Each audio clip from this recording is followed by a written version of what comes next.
yan makikita naman sa ginawa ko ay naglagay ako dito ng Phillips ko. So may butas kasi ito mga idol. May maliit at mayroon ding malaki. Yan. So ngayon, ayan o. Yan.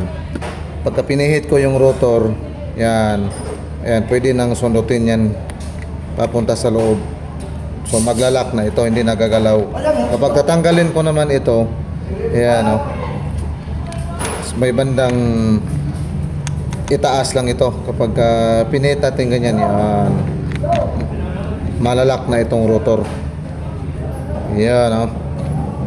Hindi na kailangan tanggalin itong mismong bracket kung fully bearing lang naman ang ating sadya na tatanggalin.